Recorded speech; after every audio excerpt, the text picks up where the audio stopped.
Hi everybody, Dana Litwin here again, and welcome back to Tuesday Tips for Leaders of Volunteers. Today talking about your board development, what kind of board you have with your organization, and how to create a talent pipeline that ideally involves clients and volunteers and constituents. Members of the community are truly represented on your board. And is your board bored or boring? Do they do real work, or are they just warm bodies and this position is a stepping stone in their career to something else, or it's just kind of a showcase position and people show up and they don't do any work, whether they're supposed to or not? So this is a big hot topic in kind of volunteer engagement, and I've worked with nonprofits. I've also worked with a lot of government agencies with different board structures. So a volunteer board should, if they are volunteers, whether they're appointed or selected through an application process, if board members are volunteers and not elected officials, as can be the case with some government agencies, but if they're volunteers, hopefully you as a leader of volunteers, or maybe the director of volunteer services in your organization, if that isn't you, they should have something to do with that. And I've seen too many examples where boards are they're technically volunteers, but they're not, their hours aren't really tracked, or they're not managed the same way or engaged the same way with good volunteer engagement practices. So let's just go through some of the basics of a board structure. So there's a few different types. There's a working board, and a great example of this is ALIVE, Association of Leaders in Volunteer Engagement, where each board member, you apply and you're voted on to be elected, but it's a purely volunteer run board, and you have work assignments. You chair a committee, you oversee projects. There's other teams and other kinds of volunteers for the agency that kind of help keep everything going. So there's what we'll call that a working board. And ideally, a working board is not only led by the board chair, but has some other accountability somewhere else in the agency. And this is where, not in the case of ALIVE, but with other nonprofit agencies, I've seen some great success where board members are engaged like other volunteers are engaged successfully with the organization, and other times where there aren't really good policies or communication plans, and the role of board members is kind of mushy, or they cross boundaries of miscommunication or abuse of power in their positions and try to kind of micromanage or run things directly with staff when that's not their role. So there's working board, there's appointed board members, and so that can be maybe the executive director or other board members appoint new members, either invite them to join the board if it's like a fundraising board and the work that they do is to contribute money to be a board member and then raise more money for the organization. So fundraising boards tend to be invited or fill out applications or are selected, but they can usually still be considered volunteers, and they're in that really fun crossover of like they're volunteers and they're major donors. So they really need to have a relationship management procedure or process that reflects those roles as donors and as major volunteers. And then there are elected board members. And again, here in the USA, I've worked with local government agencies, cities and special districts and state organizations where that's an elected position for a 2-year term. And sometimes people don't have term limits and they stay on the board, or they've been elected to a board position and they're a founder or a current or former volunteer or former staff member of the organization. But an elected board typically has a more formal, structural, government regulated type of process with a clerk of the board or a paid staff administrator, something that has to follow government regulations for the area. So elected boards should still be engaged and have their information, like their hours and what meetings they attend. Even if a clerk of the board or someone else is collecting that information, the Director of Volunteer Services ideally also has access to that, or they share databases or something where that information is also recorded as that person's volunteer hours, if it's not a paid or a stipend type of role. Some elected board members get a stipend like $100 a month, very, very low. No one's doing it for the money, and some don't.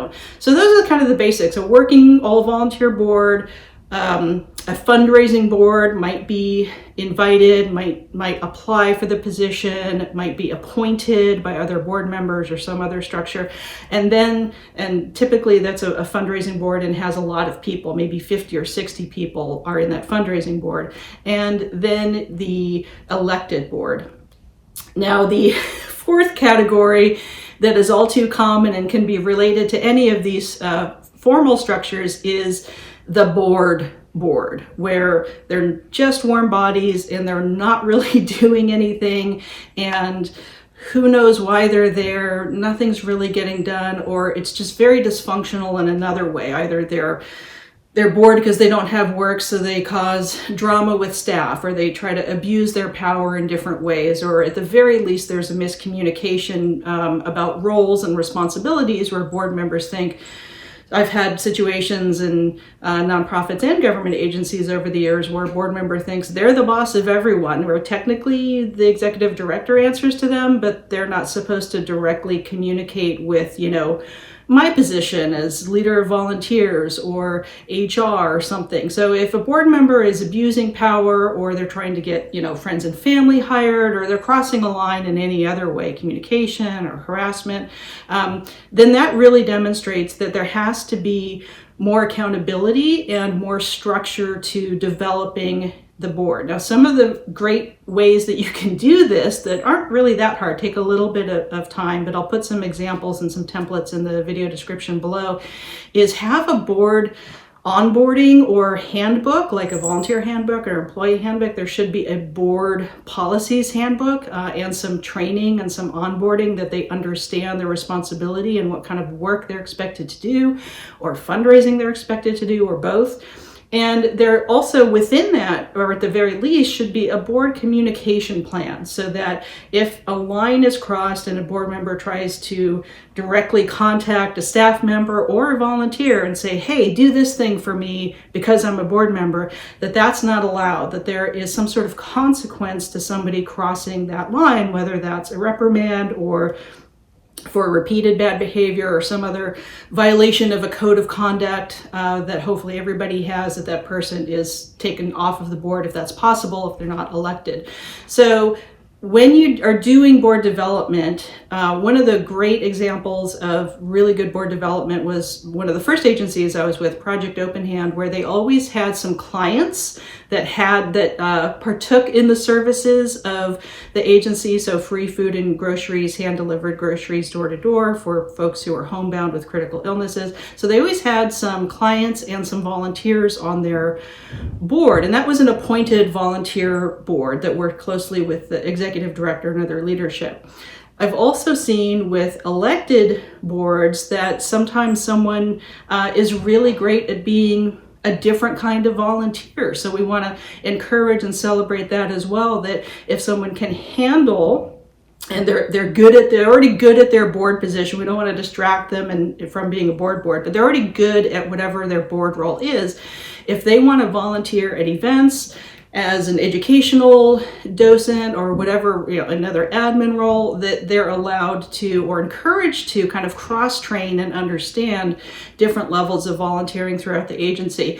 And that can help solve for a very, very common problem with boards, is that it feels like maybe the board and the executive leadership is making decisions that have nothing to do with the real world or the reality on the front contact line with the agency, especially with volunteers. So we saw that where at the beginning of the pandemic in 2020, a lot of agencies, their executive directors or board said, we're shutting everything down, we're shutting volunteering down, we're pausing all programs, and that wasn't communicated to the director of volunteer services or the volunteer coordinator or the volunteers themselves very well. And that ended up really breaking trust between the agency and the rest of the community that's been hard for those agencies to repair. So if you have a board and you're not sure what their roles are, or they're not sure what their roles are, or they're just taking up space, or worse, they're abusing their power, get some policies in place. Again, I'll share some templates and some success stories down below in the video description.